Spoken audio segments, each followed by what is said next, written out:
Hello everyone and welcome back to another Lorcana deck tech.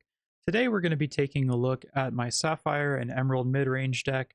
It's been doing pretty well on Pixelborn and I think it hits a sweet spot right between the aggressive and control metagame that we're currently experiencing.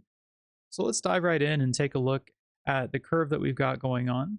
We've got 6 1-drops in this deck, we've got 2 goons in Duke of Wesselton, and then we have 4 copies of Develop Your Brain. Now, one of the things that I've noticed with this deck is it's very flex dependent, and a lot of the time you're going to be moving cards in and out depending on what you're playing against the most on Pixelborn ladder. Now, obviously, if you're showing up to a paper event, you won't have that luxury, but I would say that this is one of the most flexible deck lists that I've played in Lorcana, and that's actually a really good thing because you're not having to subscribe to one hard specific deck list.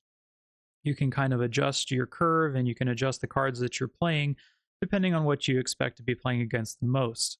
Now, the reason that I, in this current version, have 4 Develop Your Brain and only 2 goons is because I've been playing against a lot more control recently.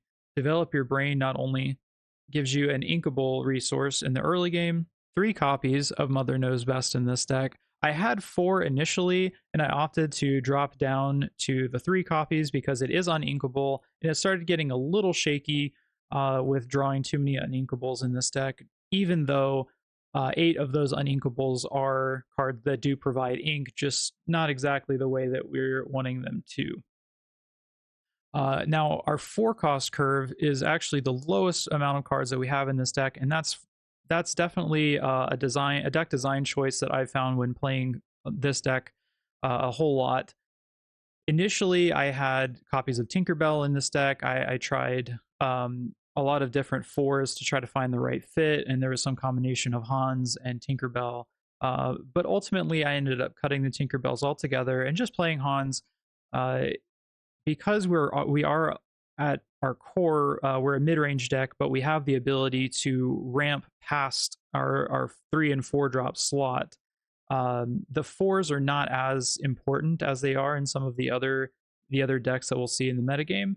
And so Hans is still a sizable threat. He's a card that we're not unhappy to draw as the game goes on, but we don't really need any more copies of the 4 drops because we are trying to ramp past 4 and start slamming our 5, 6s, and 7s as quickly as possible while still maintaining that low cost curve. I do think that Hans is just a solid threat. He's inkable. He has a 3/3 body, so he is able to challenge if need be against the aggressive decks. And of course, he quests for 3, and that's a sizable amount in this deck where we're looking to put pressure on the control opponent in a lot of situations. Now, moving on to the 5 drops, this is the most important slot in the deck. This is where the majority of our threats are going to be found. Cusco, of course, being the best threat in the deck. I don't think this card needs any explanation. It's just really hard for the control decks to deal with, and the other decks in the format currently have to expend a lot of resources in order to deal with them. The other 5 drops that we have are 2 copies of Mad Hatter, just another sizable threat that draws cards as well, since our card draw is so limited. We've got 4 copies of the 5-drop Maleficent. She's a 3/6 that quests for 3. Just a really good body, is able to pair well with Meg also, and she's just there primarily to clog up the board, and she's really difficult for the steel decks to deal with because of her high willpower value.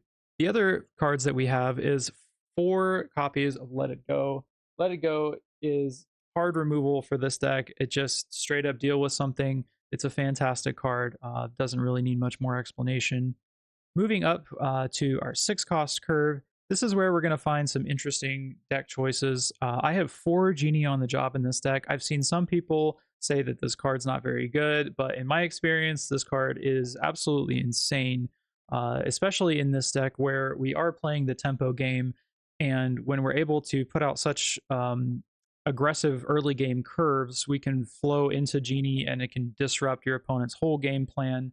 I've been nothing but impressed with this card, and drawing multiple copies back to back against opponents that don't have access to a lot of removal is just really backbreaking, and the fact that he's evasive on top of that, it just makes for a really, really strong card. The other card that we have 3 copies of is John Silver, Alien Pirate. This card is pretty solid. I've been happy with his ability to force your opponent into some awkward situations. I had him as a 4 of in this deck for a while, but I opted to cut one of him for another copy of Robin Hood. Robin Hood is a card that lets us draw cards and is also able to deal with evasive threats. Kind of just a test between the balance of these cards. Depending on what you're playing against, I think that you would probably rather have 4 copies of Robin Hood against control, whereas maybe against the more aggressive decks or the Amber Steel Song deck, you'd want more copies of John Silver because he does force your opponent's cards to attack into your board. So definitely kind of matchup dependent in that slot as well.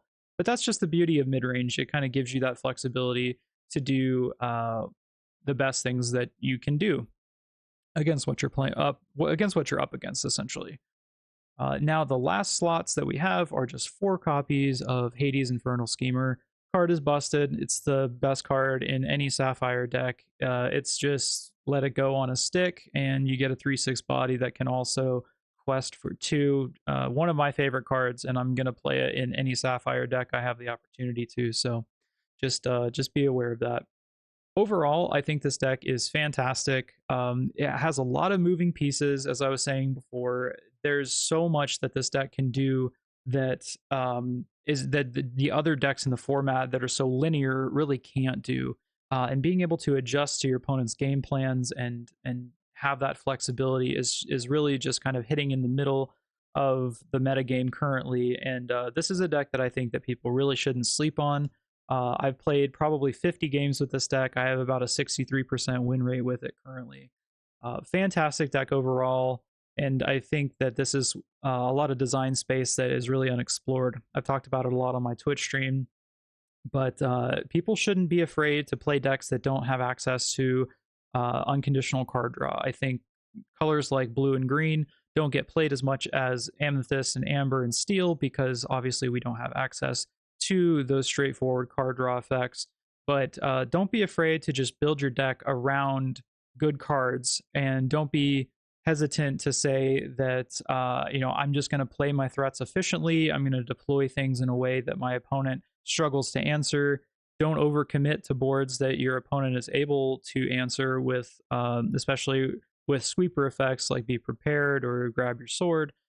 Just play smart and deploy your threats in a meaningful manner. Know when to commit to the board, and I think you'll have a lot of fun with this deck. So without further ado, let's go ahead and jump into a few games, and you guys can see how this deck's played.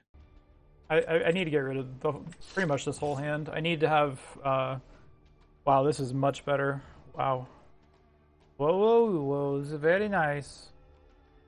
So I know probably some people are like, why are you playing 2 copies of Grammatala? And the answer to that is because I'm playing the Scimitar. I can give her a little bit more flexibility.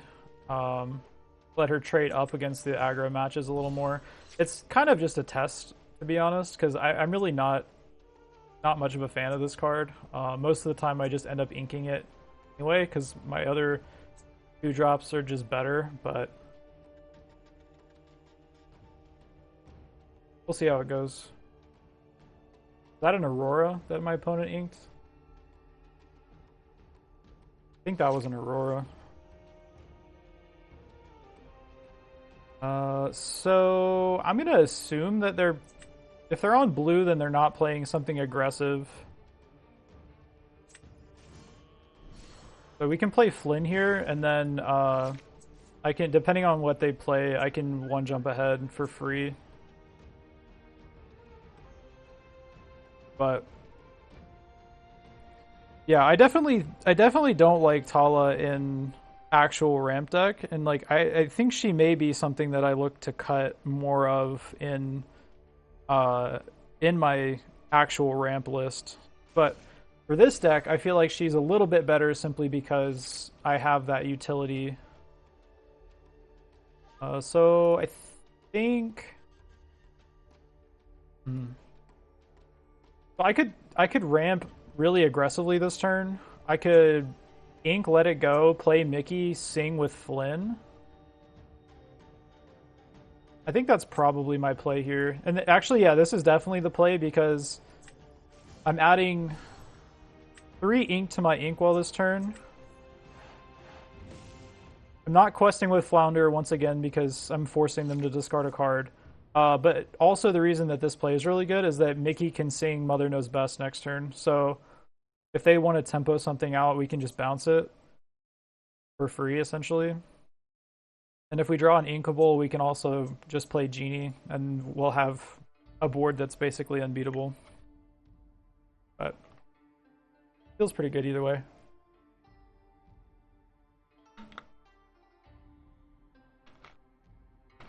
This, I feel like I'm playing an aggro deck, to be honest. Like, so aggressive. See if they want to. Do you want the ramp? Do you want the ramp? Nope, just gonna quest. Okay. How aggressive do we want to be here? Probably pretty aggressive. I don't want them to.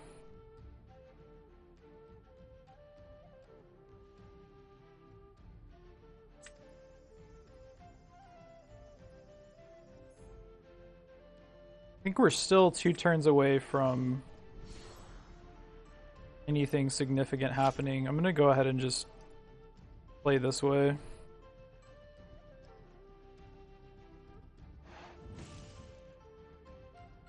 Hello? So opponent is still 3 turns away from be prepared. I have this as an insurance policy. Well, 2 turns, I guess, technically. 3 if you're counting this turn. Okay, so the willingness to recommit the Aladdin here tells me that they probably have the shift Aladdin. Or maybe not, where they have just be prepared next turn, which would be very bad.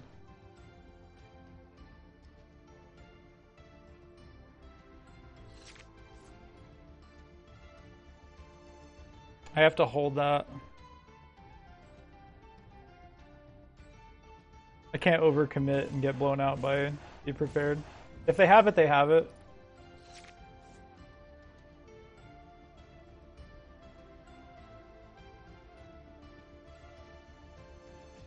If they have shift Aladdin, we just bounce it with Genie.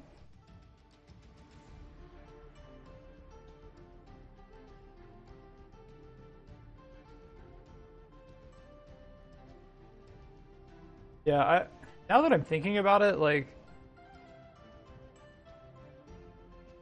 if I'm gonna go with the Tala, like the combat Tala package, I might be wanting to play more combat effects. Interesting. So they just played Aurora.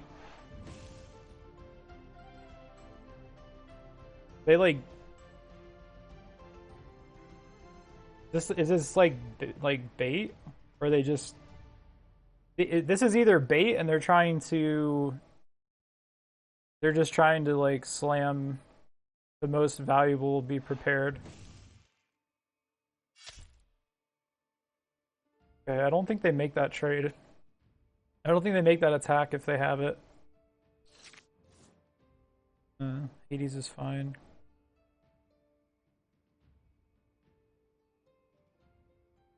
Okay, so this is happening every time, I think. Get that out of there so that there's no shifting into regular Aladdin.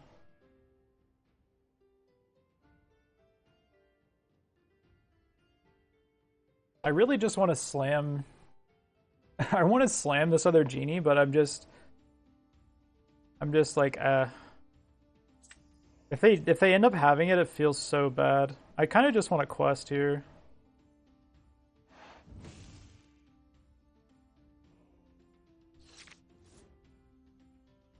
Yeah, I like questing here. Because if I play second Genie, bounce this, and then they have the sweeper, I just get boned. We can bounce this though, that's fine. Yeah, like a card like Meg or more copies of Stolen Scimitar, like something along those lines. But even like the problem with it is that this deck art is already so 2-drop heavy that it just doesn't feel all that great. So I guess we're doing this now. I could bounce both of the things, but that just feels bad.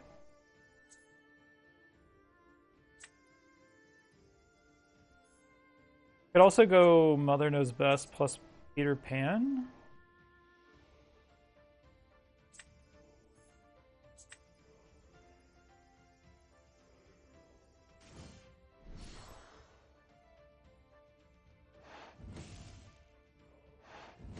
Both of my things are evasive, so it doesn't really matter.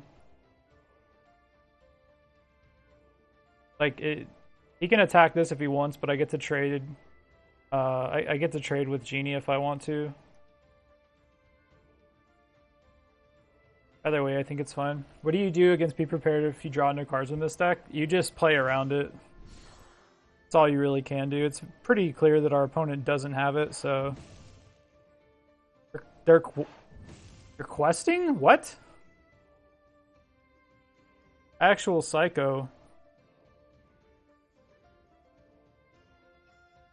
Did they forget that this has evasive? What?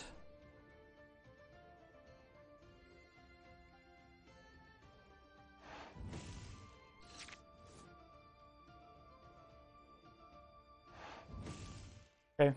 The fact that they played it means that we know now that they don't have it, so that's really good for us. They're and I wanted to point this out. The main reason that we're playing Genie Powers Unleashed is because it gives me like extra copies of Let It Go. So I mean, they're not doing anything, right? Like I could shift into this, but there's really no point in doing that. Okay.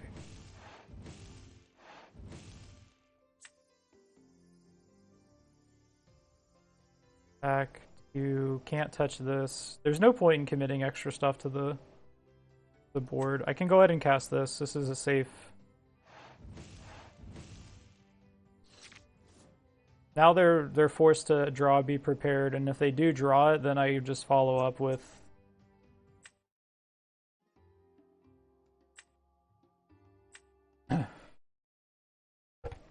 So one of the hardest parts about playing this game right now is that card draw is so limited. Like if you're basically forced to play Amethyst if you want card draw, like unconditional card draw.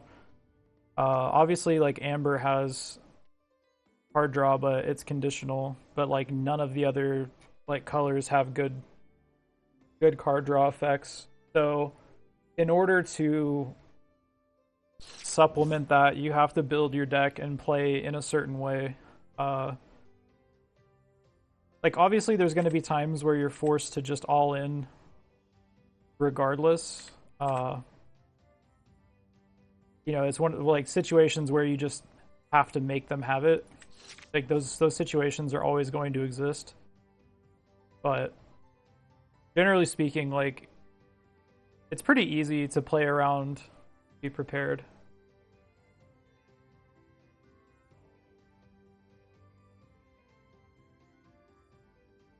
So this hand's fine. The reason that I kept Tinkerbell here is because we can play one jump ahead on turn 2.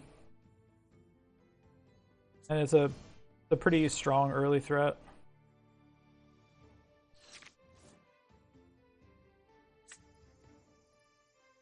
I'm almost tempted to ink Tala rather than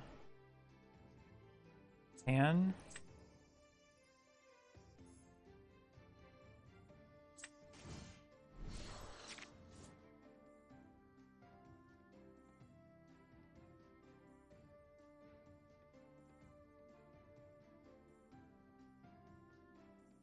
See if they have the Simba.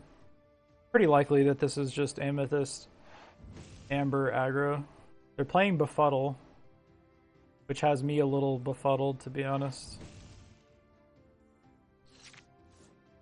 to understand.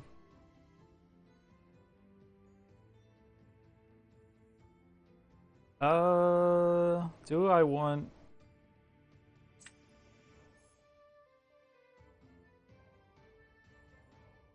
It's so hard to know. Like, I assume that if they're playing Befuddle, like it's like an aggro deck, so because they're trying to play for like tempo. So I'm gonna play with the assumption that that's what it is. If they play like Simba or something here, I'm most likely just gonna use Genie to sing one jump. But Real Thanatos, hey, thank you so much for the raid. What's going on, Raiders? Welcome, welcome. We are testing out a new mid-range brew. I'm kind of addicted to playing ramp spells. So we're playing ramp spells without being committed to ramp. Okay, well we know what the other color is now, so it's some kind of like item tempo. What am I doing here? What are we doing? So this doesn't... Because this has 3 health, it's pretty safe to just go ahead and sing this. I'm trying to decide what other stuff I want to play here. Because it might just be Ink, Tinkerbell, play Genie, play Duke. And then we have Stolen Scimitar to kind of catch them off guard. I think I'm inking this. We're not playing Flynn against this deck, I don't think. They don't have any like AoE damage, so there's no reason not to just play to the board. Olo, thank you for the follow, appreciate it.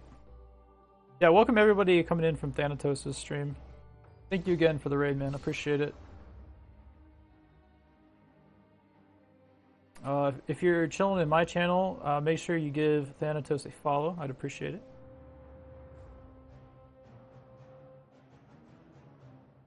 Are you playing Lorcana today as well?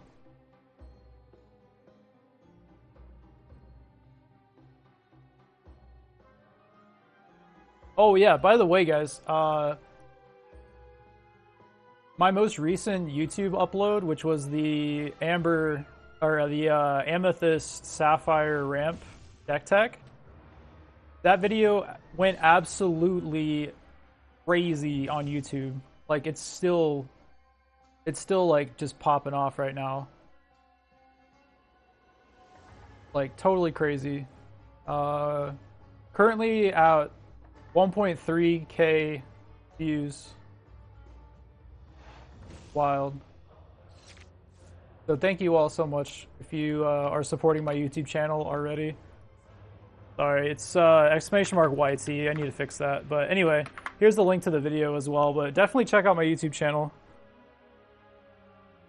Alright, so I don't think this player knows exactly what their deck is, like what kind of deck they're wanting to be, like... They don't know what their deck identity is. Because we've got a lot of things going on. We've got like aggro, we've got ramp, we've got item synergy, like it's just not yeah, it's just not like a lot of, not making a lot of sense.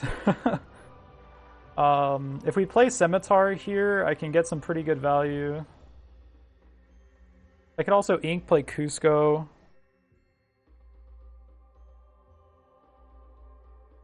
I think this is always happening because we get to value trade here. I don't care about Bell. But I think this is a safe quest. And then we just pass. Like, I could have inked Tinkerbell and then played the Mother Knows Best here, but... Like, then they just... I mean, they just replay Bell, and it's not like they have cards in their hand to, like, actually make use of the cards anyway, so... It is what it is. Oh, and Thanatos, thank you for the follow as well. I appreciate it. For whatever reason, I can't find a way to click your name, but I'll follow you back as I can click your name. You know how Twitch it. There you are. Okay. Cool. Hit you back with the follow.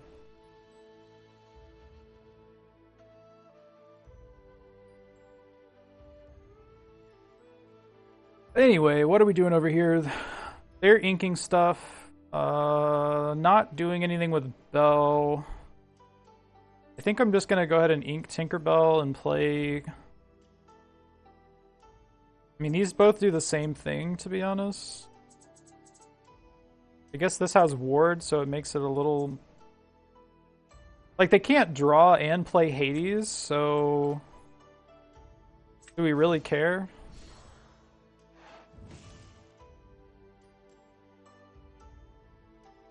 I mean, I'm just gonna quest with this. I don't care. If Bell attacks, Bell dies, so... Not a big deal. I mean, like, they're sculpting their draws every turn with the Cauldron, but...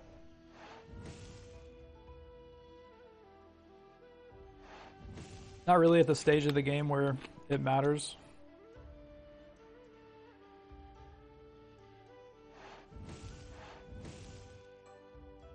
And that's fine. That lets me play Genie if I draw it.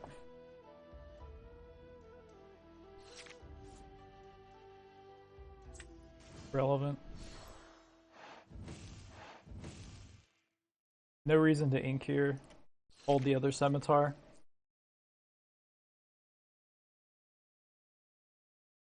So I think they know what... they drew that turn. Maybe not.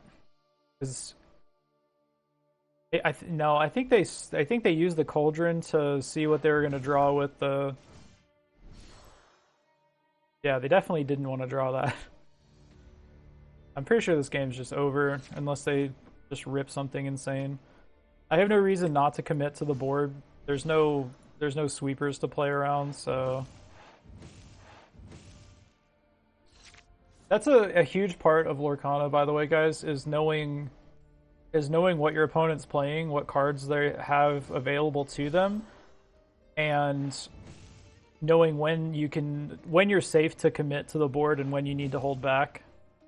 Like, generally speaking, against most colors that aren't red and gray, you can just, like, go balls to the wall if you have the ability to. Like, I know for a fact that neither of these colors have more than just, you know, 1-for-1 damage effects, so... But against steel, you have to contend with the, draw your sword and stuff, and obviously red has Be Prepared. But beyond that, there's really not much you have to worry about.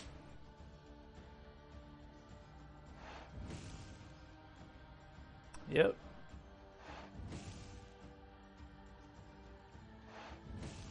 What's up, Ahan? How's it going? Yep, new brew. I had to, well, I didn't have to, but I started an actual account on Pixelborn because I subscribed to their Patreon, so that I could have a real name. But in doing so, I didn't realize that there was no, like, progression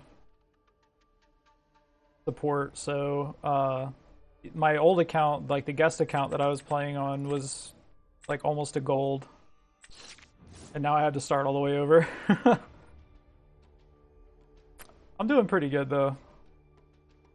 Well, actually that's a lie. I'm doing really good. My most recent YouTube video is popping off, and that makes me really happy.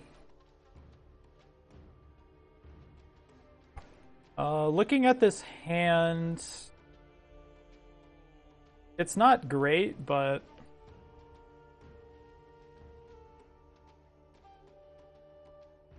like, I just wish this Hades was something else. Like,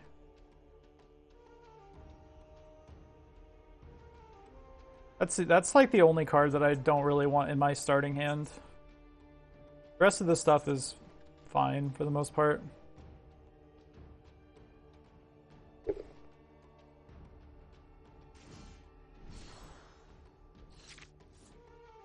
And we drew another one. All right.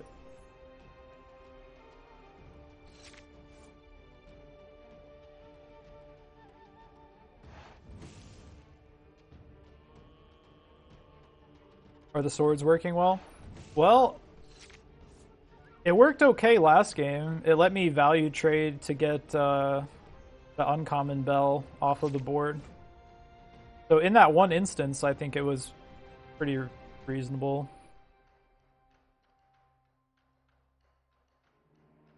All right, so this is getting inked for sure. I'm not really sure what my opponent's playing, to be honest. Like, obviously it's blue something, but I think I'm just gonna play Genie here rather than go straight for the one, instead of going straight for the one jump. Hey, Inkwell, how's it going? Like, I'm in no real hurry to set up my ramp yet, and next turn I can play Mickey plus one jump. Is there the 8-cost Genie? Yeah. Yeah, it's in there. Here's a link to the deck list. You guys can check it out. Alright, so we drew the Inkable, which is really good. So now we can do the line of play I was talking about.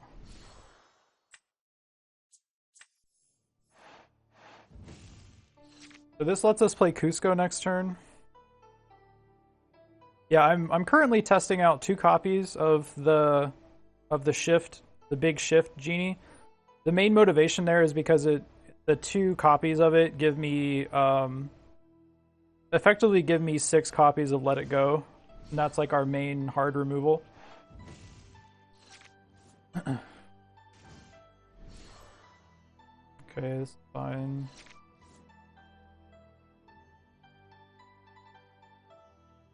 I could set up for Hades next turn, but like I don't see a...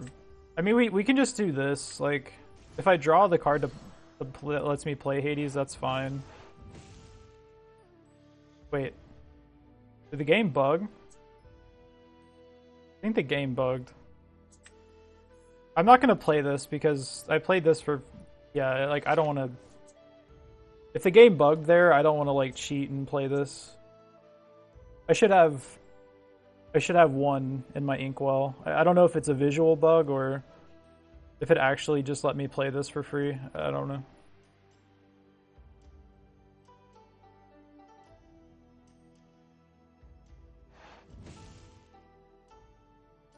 Wait, does it only play it from your hand? I think you're right, actually. Maybe I misread the card.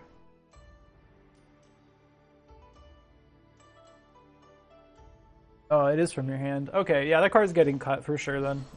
I thought it let you cast it from your graveyard. Yeah, that's dookie. That card's getting cut after this game.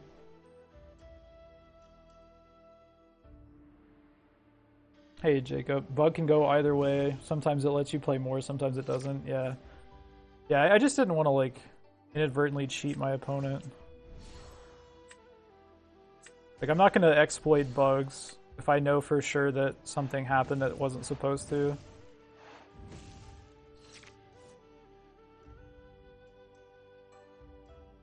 Yeah. I mean, like, this card, for what my deck is doing, this card's pretty reasonable. Like, as far as like mid-range 2-drops go, the 2/3 body is pretty relevant.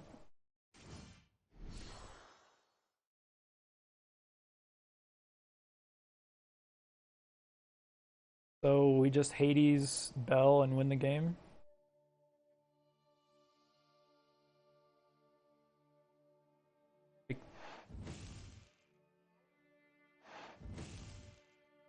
Not sure I agree with that. I feel like they probably should have traded, because now I can protect my Cusco.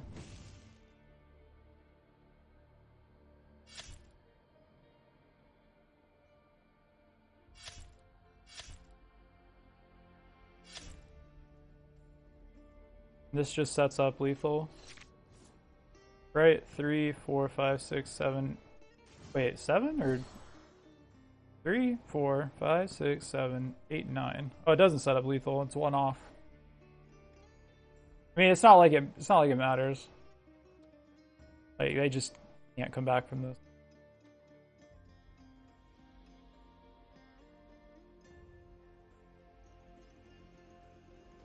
Yeah, so this is kind of what I was talking about, where the flexibility of mid-range decks in this game, like I really feel like it's a heavily underexplored archetype right now because everyone's so obsessed with either like going under control with the hyper aggro decks,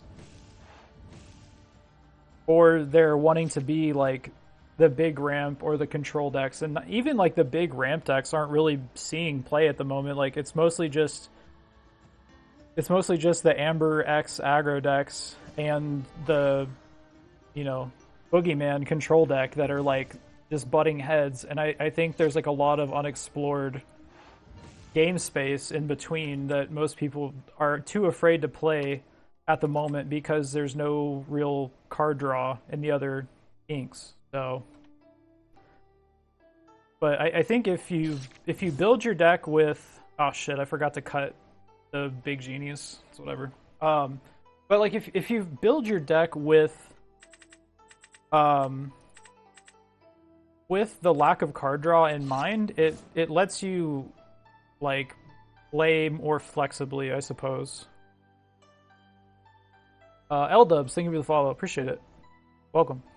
Trying a new deck? Yeah. Yeah, this is the one that I was building at dinner earlier. So this hand's a little flimsy. I don't really have a lot of inkables. Thankfully, I do have... I have the ramp cards to kind of like fill out my curve a little bit. Take some pressure off, but... Yeah, green steel was another combination that I was tempted to look into, but I haven't quite made it there yet. I was actually on the tattoo table earlier this afternoon, and I kind of zoned out for like 45 minutes, just like thinking about like this deck and what all I wanted to go into it. And at one point, I like snapped kind of back to reality because like my tattoo artist hit like my elbow, and like that weird sensation, like anyone who has tattoos knows that like when they hit your elbow, it feels really weird, and it like snapped me back to reality, and I was like, where did I go just now? He was like, yeah, man, you just like zoned out for like 40 minutes.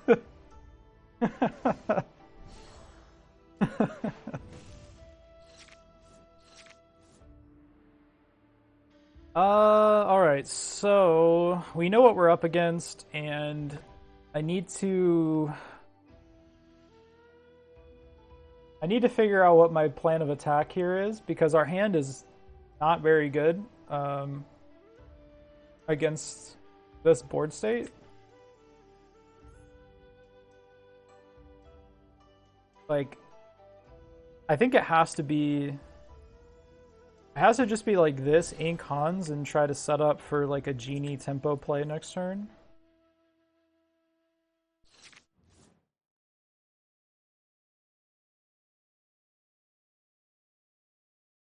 Yeah, I think going for the genie here is correct.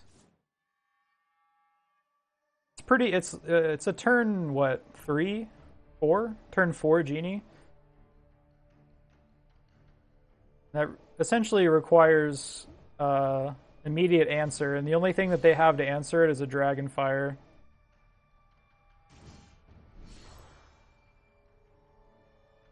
You can play all the Gastons you want, but it's not really like doing anything.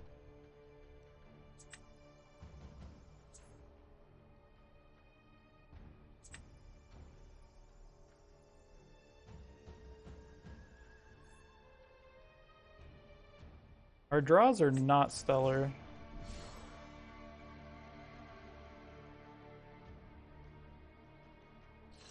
No reason to play the Mother Knows Best yet.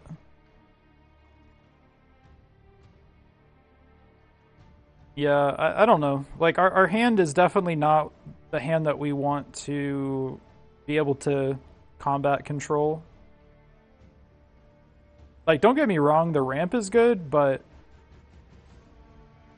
whereas the dedicated ramp deck has like really good cards to fight against control, but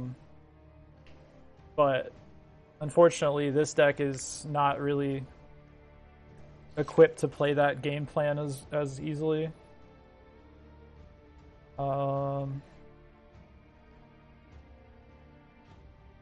So they can't play Be Prepared next turn. I think I'm just gonna play double Mickey here. I don't really have a motivation to play the second Genie, because if they do want to set up for Be Prepared, then me returning stuff to their hand is just helping them at that point. The same reason why I didn't want to quest with this Mickey. Like, if I did quest with this, like, they would trade with Gaston or value trade with Gaston and then leave it open to me to trade into it. But like, once again, they're just able to use their resources like more efficiently at that point. And like, they had the Dragonfire, so that's like all well and good. If they're willing to Dragonfire that Genie, I'm wondering if they don't have the Be Prepared. I think it's actually worth it to test that theory and bounce the Gaston and then quest. We get +3. We get +3. If they have it, they have it. Like, this is one of those turns where, like, I think based on them Dragonfiring the Genie, like, I want to believe that they don't have it. But if we're going to win this game, I'm going to need some pretty solid draws from this point forward. We're forced to play the full 4 copies of Mother Knows Best in this deck because we're so low on like removal. But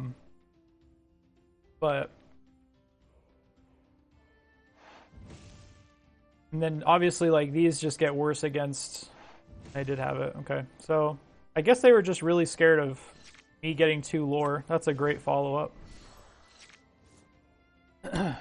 I don't know. If I was in the control player's seat there, I probably would have just held my Dragonfire.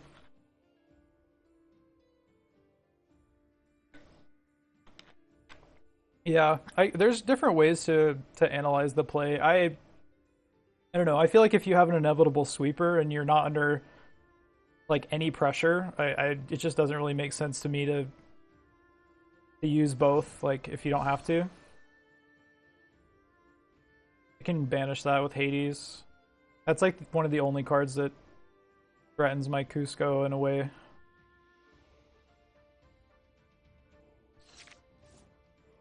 Ooh. Ooh. Ooh, ooh, ooh. That's tempting, because I could play Cusco, bounce Maui, and it takes up their whole turn if they want to do it. But I think this is better.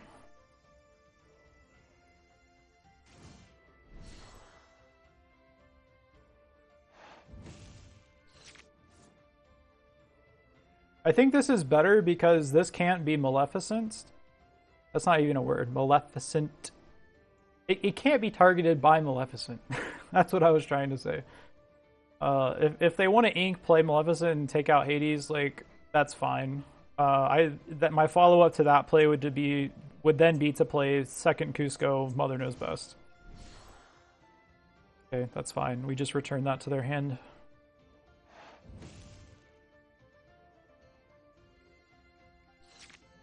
Ooh.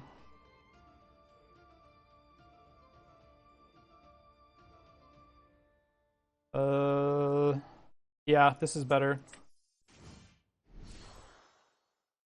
Alright, so the reason that playing the second Hades is better here is because if we play Cusco, Mother Knows Best, bounce Elsa, then if they do have the sweeper, then we lose both of our Cuscos, And we're stuck with a Hades in hand with no target. How does it feel to draw like a demigod? I mean, you know how control decks are. They gotta have a weakness. Everybody's gotta have a weakness, right?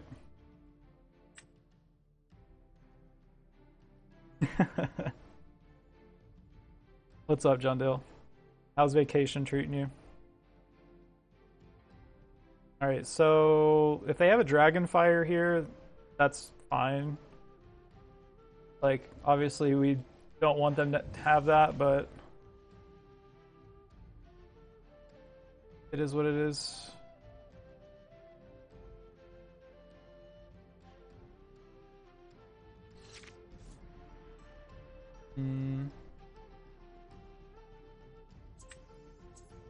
What are the chances that they have... Okay, so we can play it safe and just play this.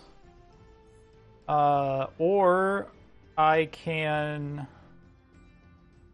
3, 6. I can go for lethal, but that would leave me. If I play both of these, I have lethal on board. But if they have another Be Prepared, then I get wrecked. I think it's better to just play this. Yeah, so the reason that I like this play is that if they do have Be Prepared in their hand, they have to answer this board regardless. They also played an ink last turn, so specifically so that they could play another ink from their hand and still have enough to be able to play or to activate Magic Mirror and play Be Prepared. Like they're solely like setting up their board like to be able to make that kind of play.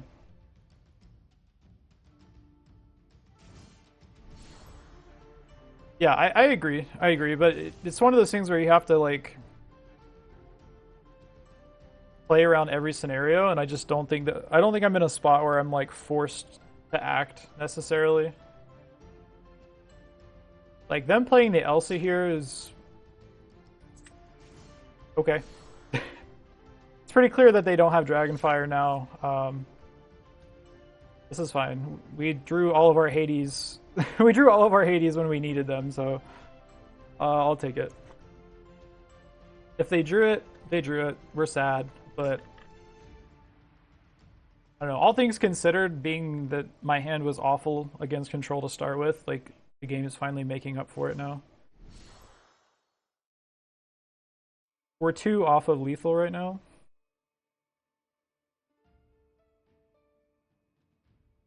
Yeah, I think you're right.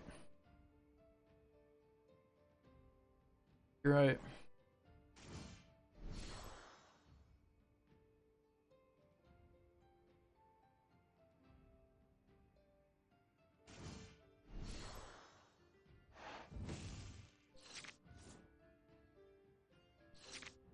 Just hard cast the Aladdin here. Okay, so pretty obvious that they're just trying to establish their board.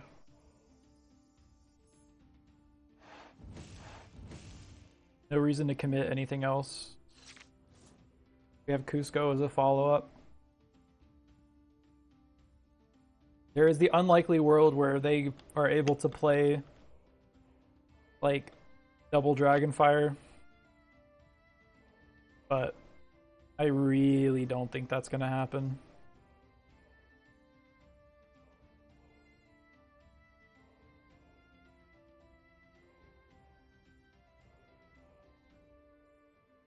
Okay, inking the big Aladdin in order to do what? Okay. Keeps them alive for a turn.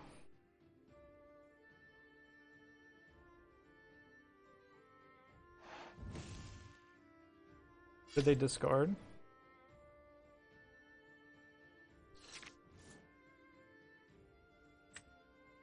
Didn't really show me what they discarded, but...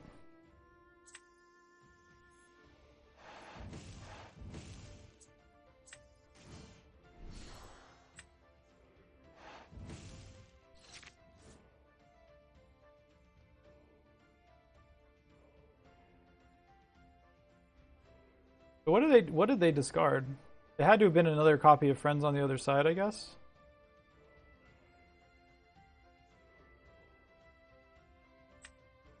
I don't know. I kind of wish it showed you, but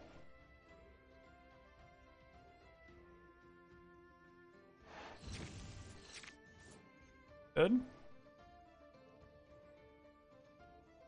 Can still draw plus ink with the mirror. Oh, they digging. Oh, they digging. Wait, did this activate for one?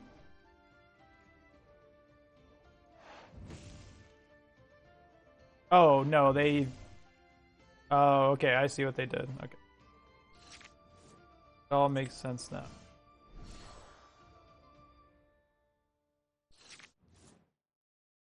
Alright, don't have another. The only card they can have now is another sweeper.